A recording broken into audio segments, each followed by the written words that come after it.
Because आप सोचेंगे sir आपको मालूम है, मेरे को एक एक जन का मालूम है क्या पढ़ रहे हैं क्या नहीं पढ़ रहे हैं।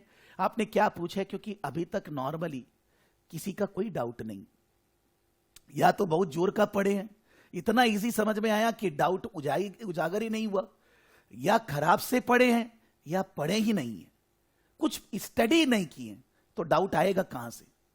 जब आप ठीक से पढ़ोगे डाउट जरूर आएंगे, और जब आप डाउट रेस करोगे मेरे को समझ में आएगा आपका पढ़ने का तरीका सही है कि गलत है।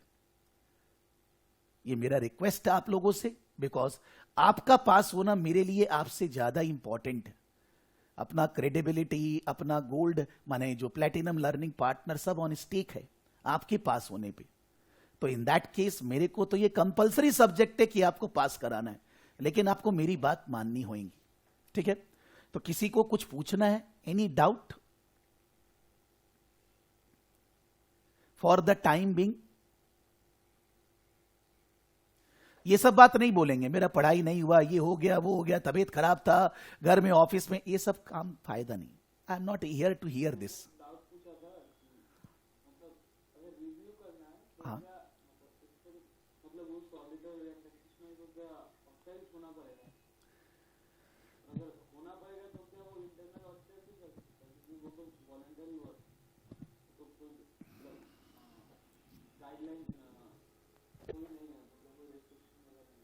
ठीक है।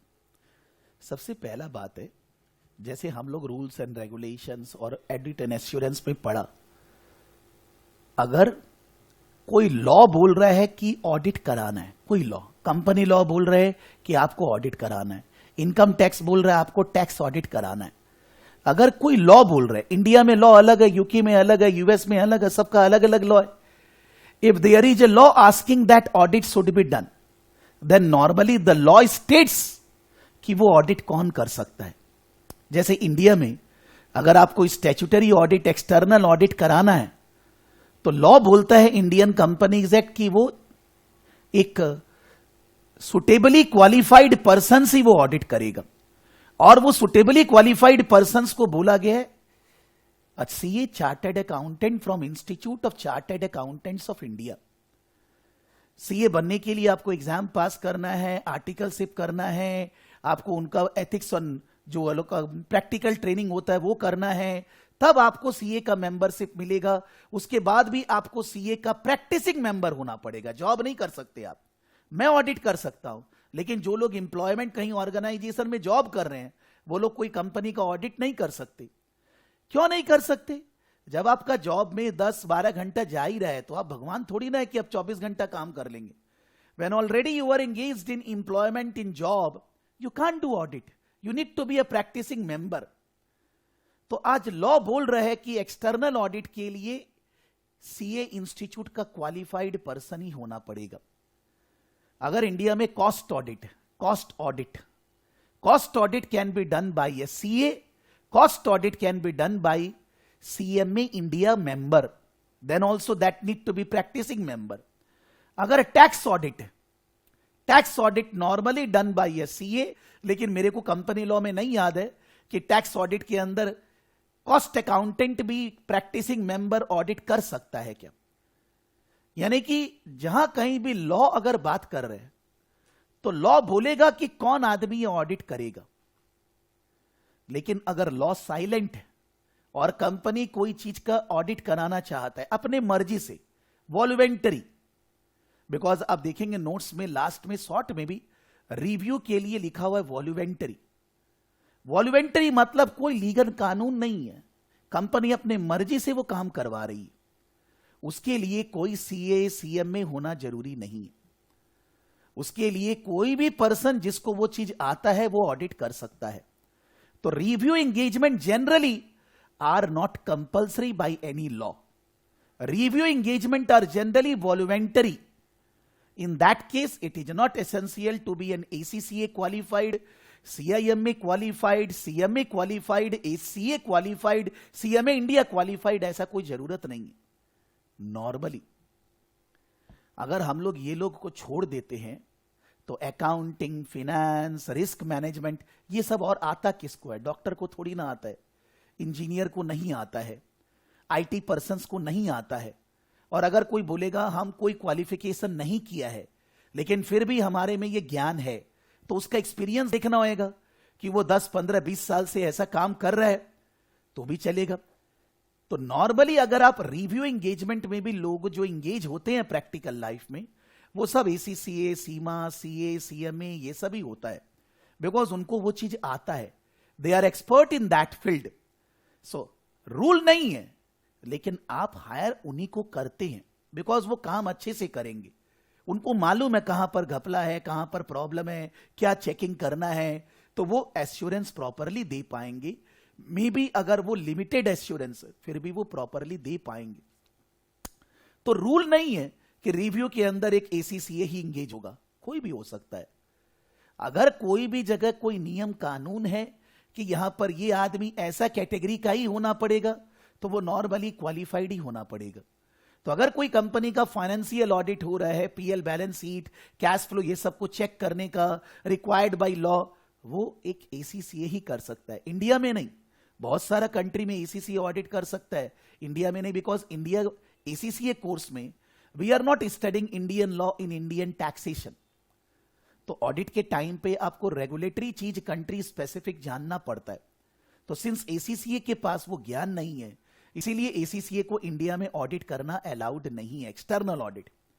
लेकिन इंडिया में जो कंपनी सेक्रेटरी है, इंडिया में जो CMA इंडिया है, उन लोग को भी ऑडिट करना नहीं अलाउड है। I don't like that personally, because आप अगर नॉर्मली, हम तो 10 साल पहले ये सब पढ़ाते थे, स्टूडेंट लोग साथ में बैठ के पढ़ता था, CA CMA इंडिया एक साथ, उनका कोर्स 90% कॉमन है, तो उनको दोनों को बराबर नॉलेज है, फिर भी CMA इंडिया को ऑडिट करना अलाउड नहीं है। और इवन दो CA को अलाउड है, लेकिन केवल प्रैक्टिसिंग मेंबर्स को, जो लोग एम्प्लॉयमेंट जॉब करते हैं उनको नहीं अलाउड है। इंडिया में हर साल 10,000 लोग CA बनते हैं, चार्टर्ड अकाउंटेंट 10,000 करीब बनते हैं। 10,000 में 200 लोग भी अपना प्रैक्टिसिंग फर्म नहीं खोलता, 9,800 लोग जॉब में जाता है, बिकॉज जब आप जॉब करेंगे आपको पैसा नेक्स्ट दिन से मिलने लग जाएगा। लेकिन आप अगर अपना फर्म, प्रैक्टिसिंग फर्म चालू करेंगे, हो सकता है 1-1.5 साल को इनकम ही नहीं होगा, पॉकेट से पैसा लगाना होगा। It's a type of business ना, और तब आप क्लाइंट को प्रॉपर सर्विस दे सकते हैं, बिकॉज आप उसके बारे में सोचेंगे। तो इंडिया में भी अगर CA लोग ऑडिट कर सकता है, वो प्रैक्टिसिंग मेंबर होना चाहिए। I am a practising member, मैं कोई कंपनी का ऑडिट कर सकता हूं, लेकिन हम नहीं करता है। क्यों? बिकॉज हम आप लोग को पढ़ाएंगे, नोट्स बनाएंगे, अपना बिजनेस देखेंगे कि हम ऑडिट करने जाएं, मेरे पास वो टाइम नहीं है। लेकिन हम इंडिया में ऑर्गेनाइजेशंस लोग जो लोग हैं, उनको अकाउंट्स, फिनेंस, बिजनेस मैनेजमेंट में एडवाइस जरूर देते हैं। कैसे वो काम आता है? मान लीजिए कोई CA फर्म है जिनसे हम काम करवाते हैं, उनके पास कोई IFRS का काम आया, उसमें तो कोई ऐसा नहीं है, मान लीजिए साइन वही करेगा, लेकिन वो बोलता है प्रकाश तुम थोड़ा हेल्प कर दोगे, हमारा स्टाफ लोग तुम्हारे साथ इंगेज हो जाएगा, इस कंपनी में तुम IFRS इंप्लीमेंट करने में हमारा हेल्प कर दो। या मान लीजिए कोई कंपनी में कॉस्टिंग प्रिंसिपल्स है, कॉस्ट कम लग रहा है, बेसी लग रहा है, गड़बड़ हो रहा है, उसको ठीक करने का एडवाइस दिया जा सकता है। तो हम कोई सर्टिफाई करने का काम नहीं करते, हम सब रिव्यू काम ही करते हैं। जब वो काम आता है, depending upon my time involvement, I charge fees. Free में नहीं करते, by taking consideration. Even though I am a practising member, but I don't have time to do audit. मेरा अपना काम है, हम उस पर ध्यान देते हैं, अगर उससे रिलेटेड कुछ है हम जरूर काम करते हैं। तो रिव्यू के अंदर जनरली कोई भी कंट्री में कोई रूल नहीं है कि ये आदमी केवल रिव्यू कर सकता है, कोई भी पर्सन हो सकता है। ऑर्गेनाइजेशन को हायर करना है, वो पर्सन का कॉम्पिटेंसी होना चाहिए, वो काम किया जा सकता है। जैसे इंटरनल ऑडिट होता है, इंडिया में भी होता है। इंटरनल ऑडिट के लिए आपको बाहर से ऑडिटर रखना है, CA होना चाहिए, ऐसा कोई जरूरी नहीं है। बहुत सारा कंपनी में इंडिया में इंटरनल ऑडिटर कॉस्ट अकाउंटेंट है, CMA इंडिया है, तो ऐसा कोई जरूरी नहीं है कि उसके लिए CA होना चाहिए। Internal audit is audit, not a review, and it's a job which involve every month you need to send your person to audit the organization internal control and system।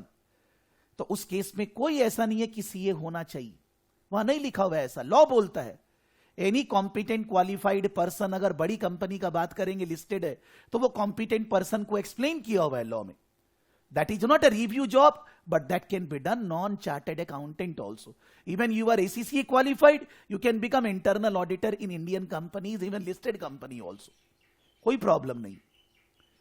तो रिव्यू जॉब छोटा मोटा होता है, उसमें कोई rules requirements as such नहीं होता है, इसलिए कोई भी आदमी वो रिव्यू जॉब कर सकता है.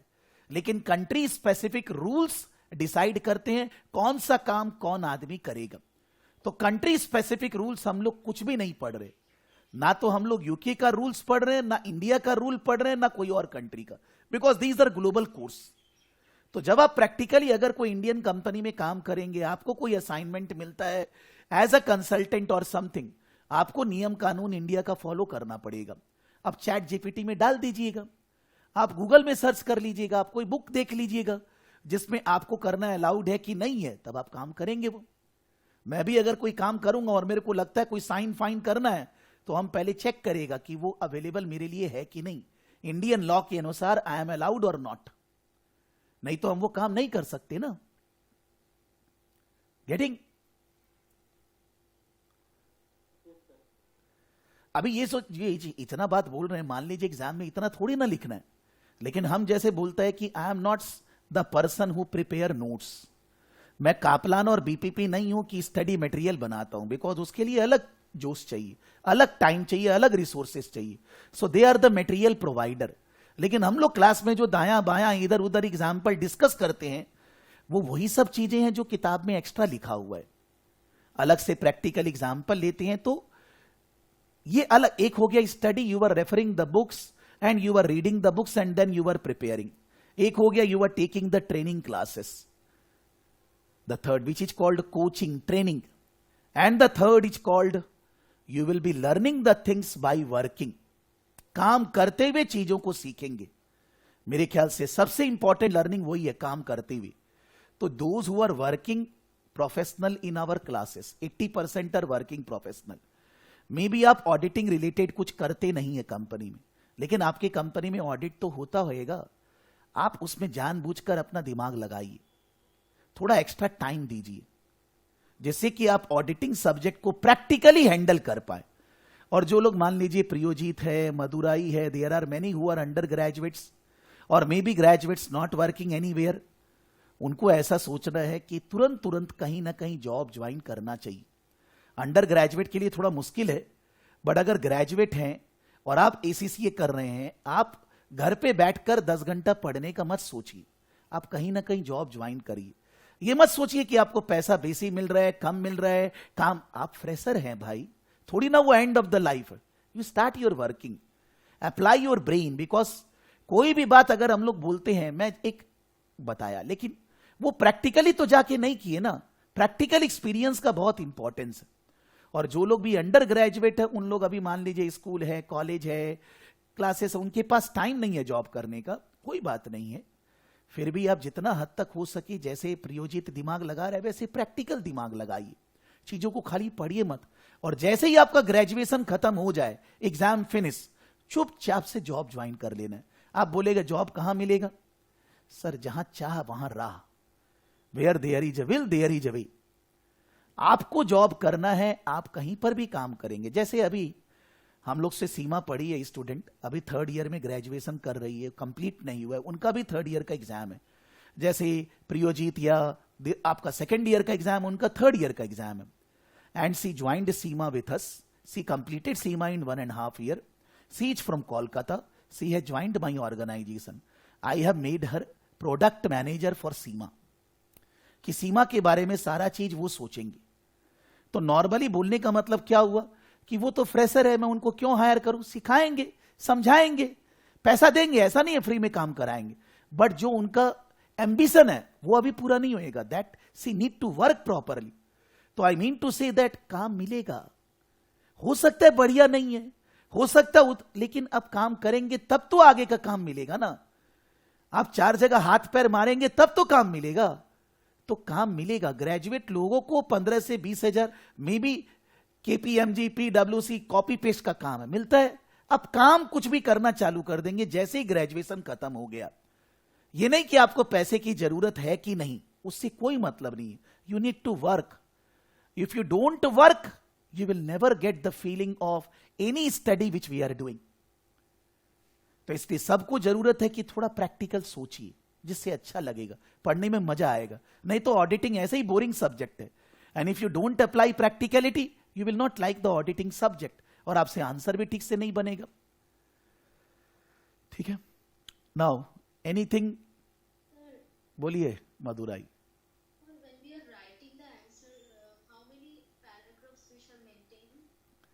मैंने बोला कि जैसे मान लीजिए 5 नंबर का क्वेश्चन है, जो हम लोग पिछले क्लास में बात किए थे, फिर से बोल रहा हूं कि मान लीजिए 100 नंबर का पेपर है, 180 मार्क्स हम लोग को एग्जाम में, माने 180 मिनट्स मिल रहा है. आपका हर क्वेश्चन तो सिनेरियो बेस्ड है. पहला क्वेश्चन जिसके ऊपर 5 objective type question, a scenario. दूसरा क्वेश्चन 5 ऑब्जेक्टिव टाइप सिनेरियो, ऐसे 3 सिनेरियो बेस्ड. फिर उसके बाद 20 मार्क्स और 30 मार्क्स का भर्ती करके सिनेरियो है. यानी कि हम भी अगर एग्जाम देंगे तो जो सिनेरियो दिया रहेगा उसको पढ़ने में 30 से 40 मिनट लग जाएगा. आप एग्जाम में 30 to 40 मिनट्स कुछ लिखेंगे नहीं, खाली पढ़ेंगे. यानी कि अगर हम लोग वर्स्ट टू वर्स्ट 180 में 40 मिनट्स निकाल देते हैं कि that is reading time, understanding the scenario, then आपके पास 140 मिनट्स बचा फॉर राइटिंग. 100 नंबर के लिए 140 minutes for writing. So 1 marks के लिए 1.4 मिनट.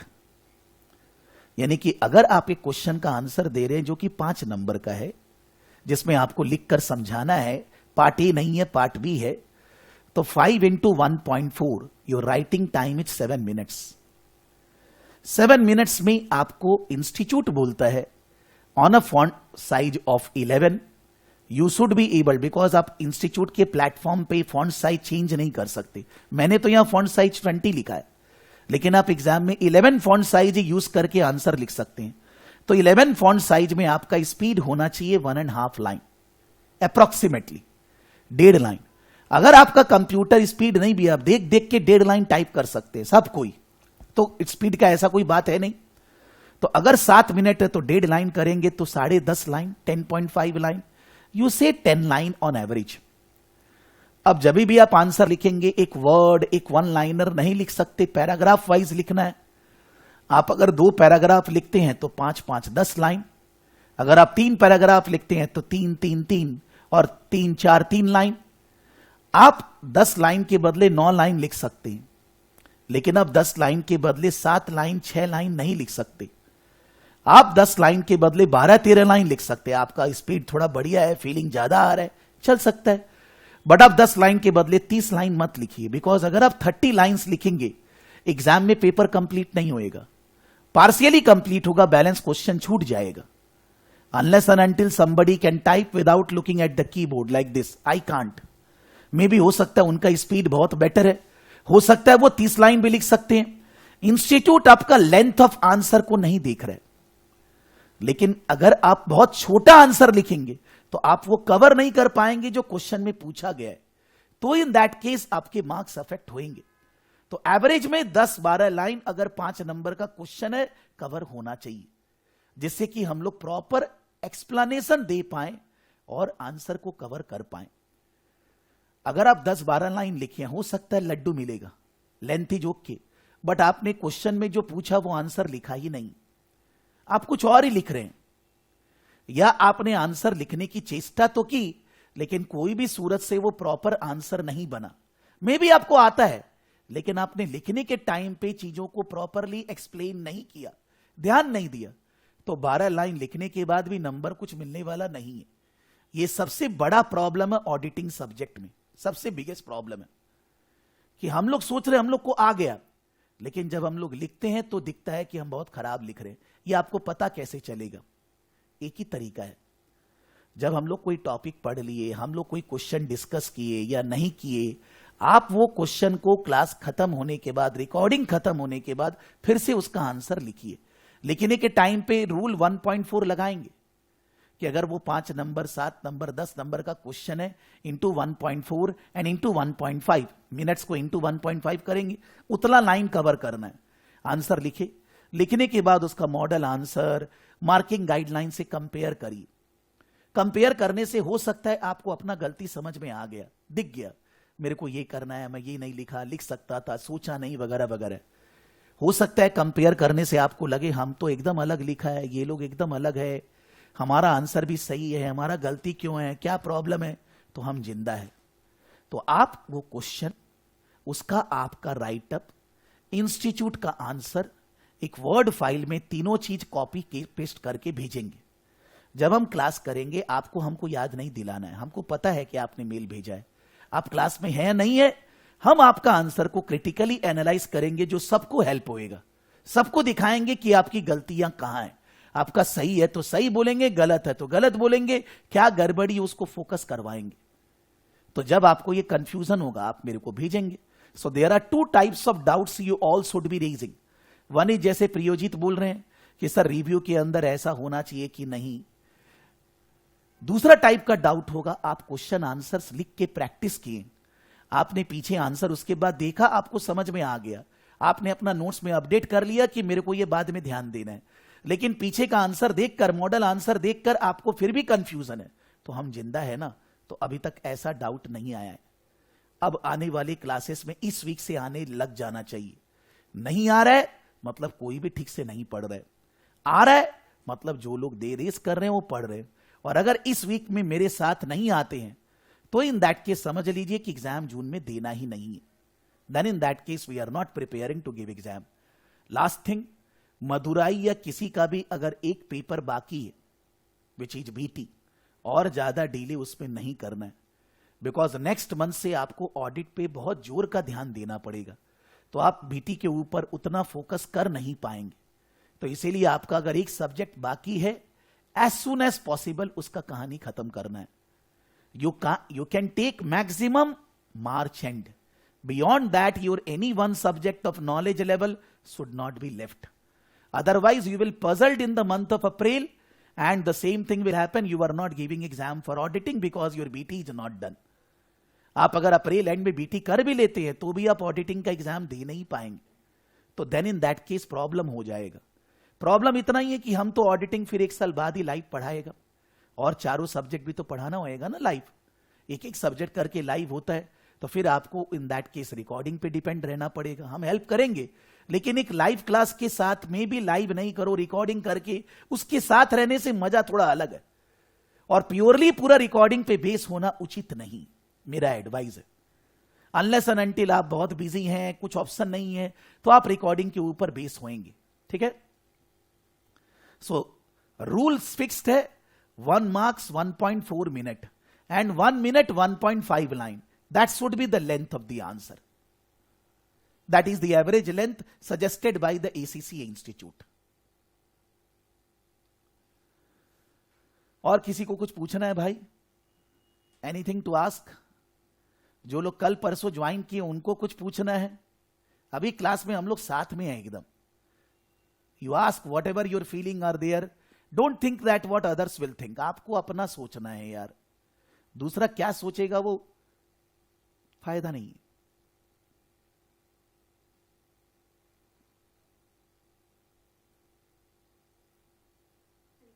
बोलिए।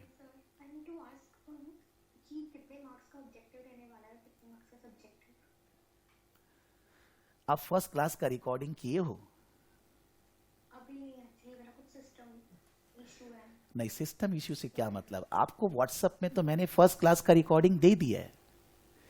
जब आप पूछना चालू किए उसी टाइम पे मैंने बोला कि क्लास ज्वाइन करने के पहले, अभी कल भी 10 जन पूछा है, मैंने सबको एक ही बात बोली, आप क्लास पहले ज्वाइन नहीं करेंगे, पहले आप मेरा क्लास पढ़ाने का तरीका देख लीजिए, कैसे मैं पढ़ाता हूं। फर्स्ट क्लास का रिकॉर्डिंग मैंने फ्रीली दे दिया, आप पूरा उसको कंप्लीट कर लीजिए, जिससे कि आपको ये फीलिंग आए कि मेरे को सर से क्लासेस ज्वाइन करनी है कि नहीं, और साथ में मेरे को पेपर का स्ट्रक्चर भी समझ में आ जाए। क्यों नहीं किए फर्स्ट क्लास का रिकॉर्डिंग नेहा? तो this is you are not following me, so then the result will be adverse. May be you will not give exam only.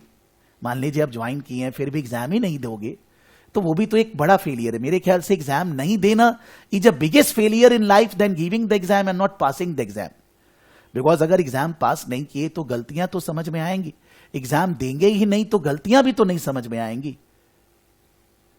तो नॉर्मली मैं उतना डिटेल में नहीं जा रहा, क्योंकि मैंने फर्स्ट क्लास में इंस्टीट्यूट का वेबसाइट खोला, वहां पर मैंने दिखाया कि भाई कैसे क्वेश्चंस आते हैं, सॉफ्टवेयर कैसे वर्क करता है, ये मैंने आधे घंटे दिखाया।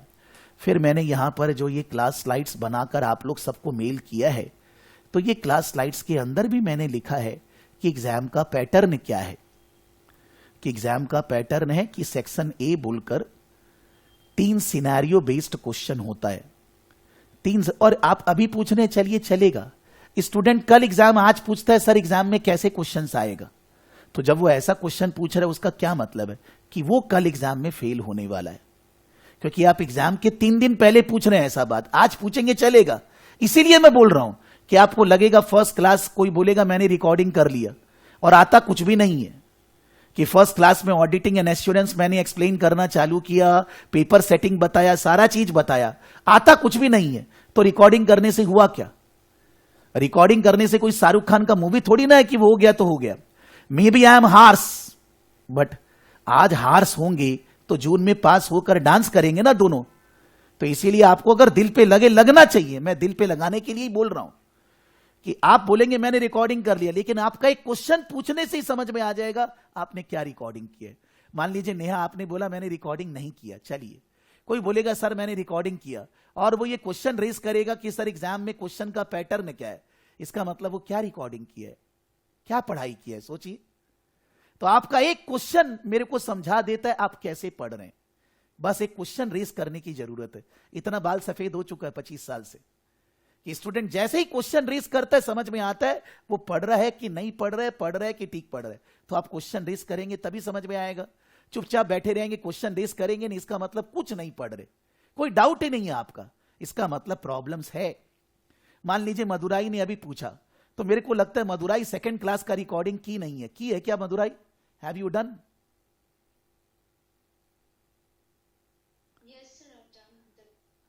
लेकिन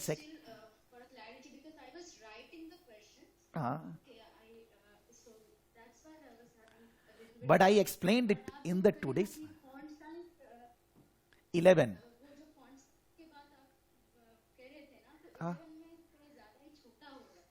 नहीं तो इंस्टीट्यूट का प्लेटफॉर्म जो हम लोग फर्स्ट क्लास में इंस्टीट्यूट का वेबसाइट खोले ना, जहां पर आपको एग्जाम देने का मौका मिलेगा जो सॉफ्टवेयर में, वहां पर फॉन्ट साइज चेंज करने का ऑप्शन ही नहीं है।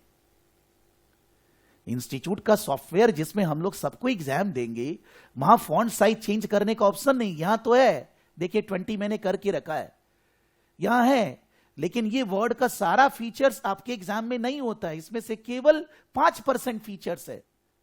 तो उसके अंदर ये वाला जो ऑप्शन है ना फॉन्ट साइज को कमती बेसी करना, ये है ही नहीं वहां। तो आप अपने आप जब टाइप करेंगे वो 11 फॉन्ट साइज में ही आता है। तो आपको 11 फॉन्ट साइज के अंदर लेंथ लाना है 1.5 line in 1 minute.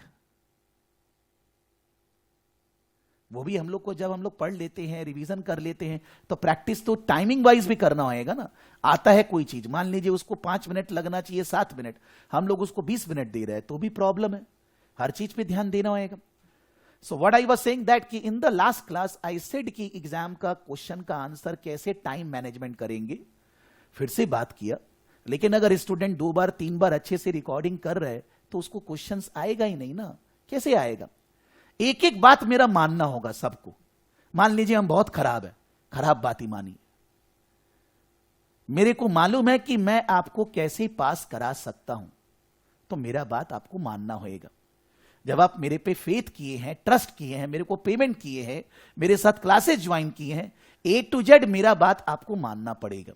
It's a request to all of you. जब आप मेरे से कम्युनिकेट करते हैं, सबसे पहले मैं एक ही बात बोलता हूं, क्लासेस ज्वाइन नहीं करना है, पहले मेरा वीडियो देखिए कैसा लग रहा है, समझ में आ रहा है कि नहीं, नहीं तो क्यों ज्वाइन करेंगे? बाद में दुखी होंगे सर हमको आपका पढ़ाने का तरीका अच्छा नहीं लग रहा है। हो सकता है मेरे हिसाब से मैं बहुत अच्छा पढ़ा रहा हूं लेकिन आपको खराब लग रहा है, तो वो बाद में क्यों हो, पहले ही पता चल जाए ना। यहां तो दूसरे के जैसे नहीं है कि मैं आपको कोई यूट्यूब में वीडियो पढ़ाने का नहीं डाला हूं, एक एक सब्जेक्ट का 25-25, 30-30 वीडियो है एक एक सब्जेक्ट का, कि स्टूडेंट देखेगा तो समझ में आ जाएगा सर कैसे पढ़ाते हैं, समझ में आ रहा है कि नहीं, ज्वाइन करना चाहिए कि नहीं। बाद में क्यों सोचेंगे ये बात? तो जो जो स्टूडेंट लोग ज्वाइन कर रहे हैं, मैंने बार बार 50 बार बोला व्हाट्सएप में, पहले आप फर्स्ट क्लास पूरा कंप्लीट करिए, then you think of joining, otherwise don't join. ऐसा मैं मान लीजिए आप ही मेरे को पैसे देंगे, नहीं चाहिए मेरे को आपका पैसा, क्योंकि बाद में आप दुखी होंगे, वो मेरे को नहीं चाहिए। जो है सो स्टाइल है, स्टाइल देख लो भाई। और एक वीडियो तो है नहीं, हजारों वीडियो है, 2-4 तो देखकर समझ लो कि सर को समझना इजी है कि नहीं। कोई बोलेगा इंग्लिश बोलते हैं, हिंदी बोलते हैं, भाई क्या बोलते हैं मालूम नहीं है। This is my way of teaching, if you like my way of teaching you should be joining. तो इंस्टीट्यूट का मार्किंग गाइडलाइंस ऑडिटिंग पेपर में, दूसरे पेपर में अलग है। Section A will be 30 marks, उसमें एक सिनेरियो होगा, एक सिनेरियो के बेसिस पे 5 क्वेश्चंस ऑफ 2 मार्क्स ईच। फिर दूसरा सिनेरियो होगा 5 क्वेश्चंस ऑफ 2 मार्क्स ईच, उसमें कुछ लिखना नहीं है, they are multiple choice questions. वो केवल बस मैच, फिलिंग द ब्लैंक्स, इधर से उधर, सेलेक्ट 2 और 3, वैसा है। This is 30 marks. And then section B which is of 70 marks, उसके अंदर there will be 2 questions of 20 marks each and 1 question of 30 marks. ये 20 मार्क्स का एक क्वेश्चन, मतलब इसमें 3-4 पार्ट होगा, 5 मार्क्स, 7 मार्क्स, 6 मार्क्स, इसमें भी अलग अलग पार्ट्स होगा। यानी कि 20 मार्क्स का एक क्वेश्चन के लिए बड़ा सिनेरियो होगा, 1-1.5 पेज का। उसके बेसिस पे they will be asking 2-3 questions, 4 questions of 20 marks. Again one another big scenario for 20 marks, 3-4 question, but these questions are all writing word file में आपको लिखना पड़ेगा। These are constructed response questions. तो एक question total में 30 marks का और 2 question दोनों में 40-40 नंबर का, टोटल 100 मार्क्स का पेपर होएगा। और हमें पास लाने की स्कोर करना है 50%, जो पूरा सिलेबस में एसीसी में शुरू से लेकर एंड तक 100 नंबर में 50 नंबर लाना है स्टूडेंट को पास होने के लिए। सेक्शन बी में ये लोग बोलते हैं कि जनरली 1 और more aspects of audit and assurance from planning and risk assessment, internal control और audit, although topics from other syllabus area में बी इंक्लूडेड। नॉर्मली ये लोग बोल रहे हैं कि हम लोग अपने एरिया हमने किया नहीं है अभी। Planning and risk assessment we have not studied, internal control और audit evidence we have not studied, वो थोड़ा बाद में करेंगे, अभी नहीं किए। यानी कि ऐसा नॉर्मली बोल रहे हैं कि पार्ट बी में, सेक्शन बी में जो क्वेश्चंस आएंगे उनमें ज्यादातर ये कवरेज होगा, वैसे अदर भी हो सकता है। आप क्वेश्चन नहीं बोल सकते कि भाई ये वाला जो एरिया हम लोग कर रहे हैं विच इज रेगुलेशनी एरिया, उससे क्वेश्चंस पार्ट बी में आएगा कि नहीं, आ सकता है, बट ज्यादा फोकस उनका यहां है। यानी कि जो एरिया हम लोग अभी कर रहे हैं उससे क्वेश्चन जनरली सेक्शन ए के अंदर ज्यादा आता है, that they are saying, but they are not removing the possibility that whatever you are doing will not be asked in section B. ऐसा नहीं बोल रहे वो लोग। मैंने फर्स्ट क्लास में ये भी लिख कर दिया था, एग्जामिनर इंस्टीट्यूट की वेबसाइट से कॉपी किया, घर से कुछ नहीं बनाया, कि स्टूडेंट एग्जाम में फेल काहे को होता है, क्या इश्यू है। तो आप अगर फर्स्ट क्लास का रिकॉर्डिंग करेंगे, हो सकता है कि वो सिलेबस रिलेटेड नहीं है, लेकिन 360 डिग्री व्यू बन जाएगा, कैसे पढ़ना है, क्या पढ़ना है, कौन सा मटेरियल रेफर करना है, एग्जाम का स्ट्रक्चर कैसा है, कैसे कैसे सिलेबस कंप्लीट होएगा, कोई मेरे को इश्यू होएगा, मेरे को कहां मेल करना है, क्या करना है, सब कुछ जरूरी है। उसके बाद मैंने थोड़ा सा ऑडिट एश्योरेंस समझाया भी, फिर सेकंड क्लास में ऑडिट एश्योरेंस को और रिवाइज किए, कुछ क्वेश्चंस किए, रूल्स एंड रेगुलेशंस कंप्लीट किया, फिर कॉर्पोरेट गवर्नेंस बताने लग गया, और फिर कॉर्पोरेट गवर्नेंस को अभी हम लोग आगे बढ़ेंगे। एक इंट्रोडक्शन मैंने कॉर्पोरेट गवर्नेंस पे दे दिया है, फिर से दूंगा, लेकिन अगर आप पहले से पढ़ के रखे हैं, रिकॉर्डिंग करके रखे हैं, तो आपको दोबारा सुनने में बहुत मजा आएगा। लेकिन आप अगर ठीक से पढ़ते नहीं हैं और आप नौटंकी करे जा रहे हैं कंटिन्यूअसली, तो आप इसको भी, अगर आप सीए छोड़कर यहां आए हैं तो आप इसको भी सीए बना देंगे। आप ऐसा मत सोचना कोई भी कि सीए से इजी है इसी सीए, क्योंकि पास परसेंटेज तो 40% है, सीए में तो 5% होता है। सीए में 5% होने का कारण ये नहीं है कि सिलेबस सीए में बहुत ज्यादा है, वहां ग्रुप एग्जाम है, एक साथ 4 एग्जाम है, चारों पे फोकस नहीं कर पाते, इसलिए फेल ज्यादा होते हैं। यहां ग्रुप एग्जाम नहीं है, यहां एक एक पेपर का एग्जाम है, तो इन दैट केस पास परसेंटेज बढ़ जाती है, बिकॉज हम एक ही चीज पढ़ते हैं। बट सिलेबस सीए से भी ज्यादा है, क्वेश्चंस का लेवल सीए से भी ज्यादा है। सो डोंट थिंक दैट कि एसीसीए का सिलेबस कम है, टफनेस कम है, उसलिए स्टूडेंट पास होते हैं। दैट इज गलत notion, wrong notion. ACCA is more flexible. International courses bring flexibility. But that doesn't mean that the syllabus, content, passing criteria, आपको कुछ भी लिखने से नंबर मिल जाएगा, ऐसा कुछ नहीं है। एकदम जी जान से जोश से काम करना पड़ेगा, पढ़ना पड़ेगा, तभी पास होंगे, नहीं तो हो ही नहीं सकते ईसीसीए के अंदर भी।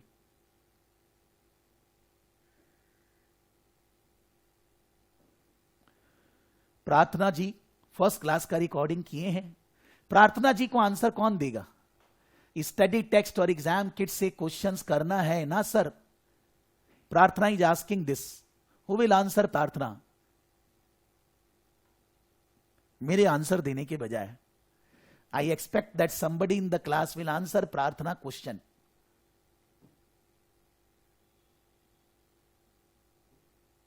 नहीं नहीं ठीक है, फिर भी आप ये पूछ क्यों रहे हैं, ये मेरे को समझ में नहीं आ रहा। कि मैंने फर्स्ट क्लास में मैंने बताया कि हम लोग क्लास के अंदर स्टडी टेक्स्ट और एग्जाम किट यूज करेंगे। मैंने फर्स्ट क्लास में यूज नहीं किया बिकॉज पढ़ाऊंगा ही नहीं तो यूज कैसे करूं। लेकिन सेकेंड क्लास में हम लोगों ने क्वेश्चंस स्टडी टेक्स्ट से किया है, ऑडिटिंग एंड एश्योरेंस वाला भी किया, रूल्स एंड रेगुलेशंस वाला भी किया। मैंने बोला एग्जाम किट से क्यों नहीं कर रहे, बिकॉज एग्जाम किट में मिक्स करके दिया हुआ है क्वेश्चंस। तो अगर मैं चालू करूंगा, मैं बोलूंगा ये तो हम लोग पढ़े नहीं है, तो हम लोग एग्जाम किट से क्वेश्चंस जब हम लोग कॉर्पोरेट गवर्नेंस और एथिक्स कर लेंगे तब करेंगे। लेकिन आपको प्रैक्टिस आप करेंगे कहां से क्वेश्चंस? मान लीजिए मेरे नोट्स में मैं कुछ एक दो क्वेश्चंस वगैरह डाल रहा हूं, वो प्रैक्टिस करेंगे आप। उसके अलावा एक्स्ट्रा प्रैक्टिस तो एग्जाम किट और माने स्टडी टेक्स्ट से करना ही पड़ेगा ना, नहीं तो स्टूडेंट कैसे पास होएगा? उसको समझ में कैसे आएगा चीज मेरे को समझ में आई कि नहीं, कैसे? क्या भाई? माने मेरे को प्रार्थना जी लग रहा है कि मान लीजिए आप मेरे को बोलेंगे सर आपका नाम क्या है, तो ये तो मेरे को मालूम ही है मेरा नाम क्या है। तो अगर आप प्रैक्टिस करेंगे नहीं तो आप पास कैसे होंगे? फिर मैंने जो बोला कि आप क्वेश्चंस को अपने लिखेंगे, मॉडल आंसर्स, वो कहां से करेंगे? या तो जो क्वेश्चंस मैंने यहां दिया, लेकिन कुछ तो एक्स्ट्रा क्वेश्चंस करना होगा ना। Otherwise, how we will get the confidence that you know the syllabus, you know how to write, you can get the confidence कि I will be able to write in the exam? वो पता कैसे चलेगा? कैसे करेंगे? और exam kit और study text कहां है? आपने किया है? कोई बोलेगा कहां है? मैंने सबको बार बार मेल किया है और आज तीसरी बार फिर मेल करूंगा। हर क्लास के बाद मैंने आपको डॉक्यूमेंट्स गूगल ड्राइव का लिंक बार बार दिया है। कोई कल ज्वाइन किया तो उसको भी दिया है और फिर से दूंगा। आपको गूगल ड्राइव से जाकर मटेरियल्स को डाउनलोड कर लेना है, उसको अपने डेस्कटॉप में एक फोल्डर के अंदर सेव कर लेना है, जिससे कि बार बार आपको गूगल ड्राइव में नहीं जाना पड़े। रिकॉर्डिंग का बात है,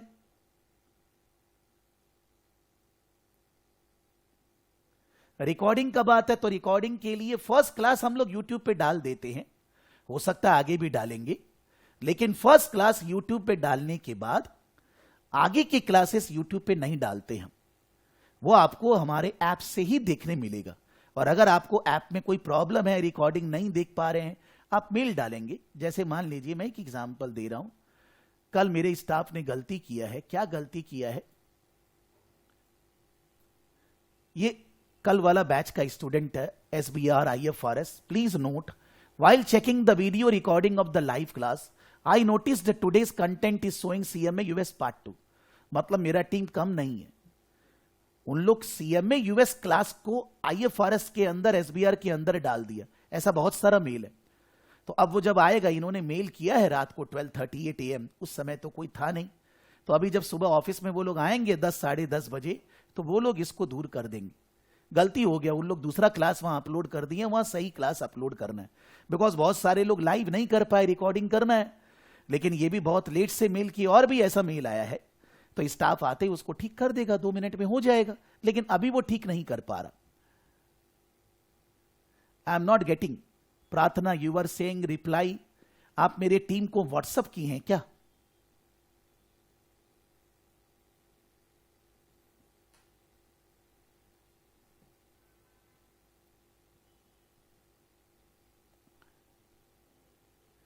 क्या भाई? प्रार्थना में ये समझ नहीं पा रहा। नहीं सर। तो आप ये नीचे जो पेस्ट कर रहे हैं उसका मतलब not getting, sorry. Thank you बोला सर, समझ गया। अच्छा, तो मैं ये बोलना चाह रहा हूं कि जब भी आपको कोई टेक्निकल प्रॉब्लम होएगा, आप लोग कोई मेरे को मैसेज नहीं करेंगे, रिक्वेस्ट है। बिकॉज फिर मैं उनको बोलूंगा, और टीम को भी आप मैसेज नहीं करेंगे, व्हाट्सएप पे मैसेज मत करिए, आप यहां मेल डालिए। ये सारा मेल स्टार क्यों किया हुआ है कि टीम को आते ही स्टार मेल का प्रॉब्लम को दूर करना है, तुरंत तुरंत। अब वो आते 1 सेकंड में तो सब दूर नहीं कर देगा, 1-1.5 घंटा उसको लग जाएगा एक एक जन को पकड़ के ठीक करने में। तो मीन टू से दैट मेरे को दिख रहा है वो कितना देर में स्टार को हटाया है, कितना देर में वो काम कर रहे हैं, मैं अपने आप देख रहा हूं। आपको मेरे को बताने का जरूरत क्या, वो तो यहां से दिख रहा है। If there is any problem, देखिए एक और मेल आ गया कि wrong video uploaded in ACC SBR, Surjit da भी बोल रहे हैं। तो ऐसा मैंने बोला है इनको, वैसे ही मेरे को भी जीने दीजिए, आप भी दीजिए कि कोई टेक्निकल प्रॉब्लम है आप मेल करेंगे। आप बोलेंगे फोन नहीं उठाया तो उठाने का क्वेश्चन ही नहीं आता ना, मेल करो ना यार। और सब्जेक्ट रिलेटेड प्रॉब्लम है, कोई चीज नहीं समझ में आ रहा है, आप मेरे को मेल करिए ना, मेरे को कॉल करिए, मेरे को व्हाट्सअप करिए, कोई प्रॉब्लम नहीं, वो मैं आपका तुरंत तुरंत दूर करूंगा, कोई टेंशन नहीं। ठीक है, और भी किसी का कोई क्वेश्चन है जनरल? जो लोग कल ज्वाइन किए हैं वो भी, बिकॉज मेरी बात तो सुने नहीं है इसलिए मैं बोलते जा रहा हूं कि आप जब ज्वाइन करते हैं तब से मेरे से कनेक्शन चालू होता है। मान लीजिए आप करें या ना करें, मैं पहली बार में ही आपसे कनेक्शन बैठा लेता हूं कि भाई आपको ये करना है, ऐसे करना है, लेकिन सुनता कोई भी नहीं है मेरी बात। मैं सोचता हूं मैं कैसे बोलूं यार, कैसे समझाऊं, क्या करूं जिससे कि पहले दिन से ही मेरी बात स्टूडेंट मानने लग जाए। कोई नहीं मानता नॉर्मली, चाहे वो सीए हो, चाहे वो कोई 50 साल का आदमी हो, चाहे वो कोई 20 साल का स्टूडेंट हो, कोई नहीं सुनता। कोई भी मैसेज करेगा, कल एक पर्सन है 10 साल का एक्सपीरियंस है, बीकॉम है, दुबई से है, उनको सीए कर माने ACCA करना है, मैंने उनको डिटेल दिया, फर्स्ट क्लास का वीडियो करिए, और ACC के बारे में कुछ नहीं देखा सर, मैंने सब देख लिया, वही क्वेश्चन बार बार, सर कितना एग्जाम होता है, सर कितना एग्जाम्शन मिलेगा, सर क्या फीस लगेगा, यानी कि किसी को टाइम देना ही नहीं। और मेरे से वर्बली ये बात करके चीज उतनी समझ में नहीं आएगी। आपको समय तो देना होगा ना, अपना बहुमूल्य समय देना ही पड़ेगा अगर कुछ करना है। शॉर्टकट जिंदगी में कुछ भी नहीं है भाई, मेरे को तो नहीं मिला shortcut. You have to give your adequate time to understand the concepts, otherwise कभी भी अच्छा होना मुश्किल है। ठीक है भाई, any doubt, anything to ask? आप बोलेंगे सर इतना टाइम बर्बाद कर दिए। कोई कोई लोग ये भी बोलता है सर खाली यही सब बोलते रहते हैं। अरे ये सब नहीं बोलूं तो नॉर्मली आप लोग का ये क्वेरी खत्म ही नहीं होएगा। फिर नेक्स्ट क्लास में कोई आ जाएगा, सर ये नया आएगा, मैं बोलूंगा फर्स्ट क्लास का रिकॉर्डिंग करना, करेगा नहीं, बस पंडित बनेंगे 1 सेकेंड में, तो क्या होएगा? So now can we start, और anybody has any specific query, anything? Monika Bothra, कुछ पूछना है? आप भी पूछ रहे थे लॉजिकल व्हाट्सएप में नहीं, कि अगर आपका कोई टेक्निकल प्रॉब्लम है, हाथ जोड़कर विनती है सभी से, खाली मेल डालिए और मेरा टीम जरूर देखेगा। नहीं देखेगा मैं उनको डंडा मारूंगा ना, आपको टेंशन क्यों लेना है यार? उनको पैसे देते हैं तो उनसे काम करवा रहे हैं तो करेंगे ना। लेकिन आप मेरे को मैसेज क्यों कर रहे हैं कि सर मेरा क्लास नहीं चल रहा, वीडियो नहीं चल रहा, सर मेरे को वीडियो मिलेगा कि नहीं? यानी कि फर्स्ट क्लास देखे ही नहीं, कि फर्स्ट क्लास मैंने पढ़ा दी, उसका रिकॉर्डिंग करना सबसे जरूरी है। वो नोट्स वगैरह देखिए तो सही यार, मजा आएगा आपको, अच्छा लगेगा। Yes, no issue.